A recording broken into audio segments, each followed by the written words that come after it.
Sa Makati na nakaranas din ng mga pagbaha ngayon.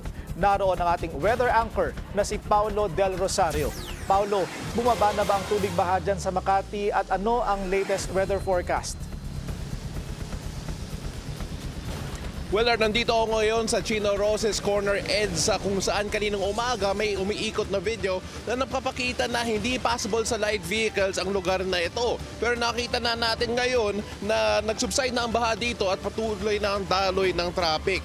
Ayon sa huling ulat ng MMDA, nagsubside na ang baha dito sa Makati, sa May Magallanes, Chino Roces at EDSA Ayala southbound.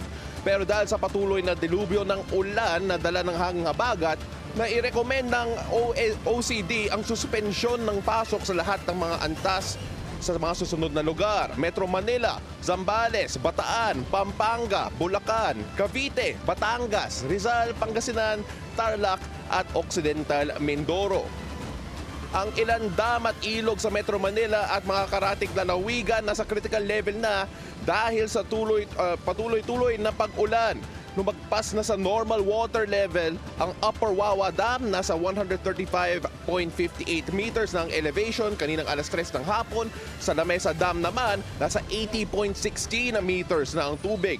Dahil sa loob ng 24 oras ay nasa 160 millimeters na ang ulan na ang bumuhos. Kaya kung magpapatuloy pa ang pag-ulan, ay posibleng magpakawala pa ito ng mas madaming tubig. Pinag-iingat rin ang mga naninirahan malapit sa Tulyahan River. May ilang residente na sa Quezon City, Caloocan, Malabon, Navotas at Valenzuela na malapit sa Tulyahan na nakakaranas ang pagbaha na posible pang tumaas sa mga susunod na oras. Nasa critical level na ang Marikina, San Mateo at San Juan Rivers. Sa mga residente na nakatira sa mga mababang lugar, mag-ingat po kayo at lumikas kung kinakailangan at laging makinig sa babala ng lokal na pamahalaan. Para sa ating weather report naman, maulan na gabi pa rin ang dapat asahan ng malaking bahagi ng bansa. Dulot ng hanging habagat at dalawang low pressure area na nasa loob ng Philippine Area of Responsibility. So huling bulletin ng Pag-asa, yung extensyon nitong isang low pressure area na nasa Hilagang Luzon ay nagdudulot ng malalakas na pag-ulan sa Cagayan Valley. Samantala, yung isa naman low pressure area ay nasa layong 1,220 kilometers silangan timog silangan ng Luzon. At sa kasalukuyan, itong pangalawang LPA ay wala pa naman direktang epekto sa bansa.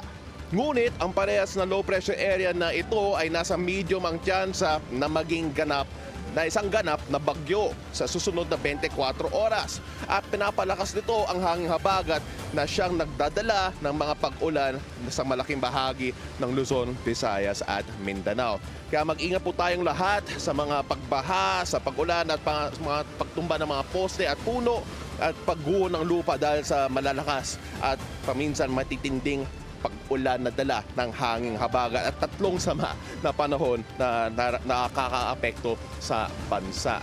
Willard. Maraming salamat sa iyo, Paulo Del Rosario.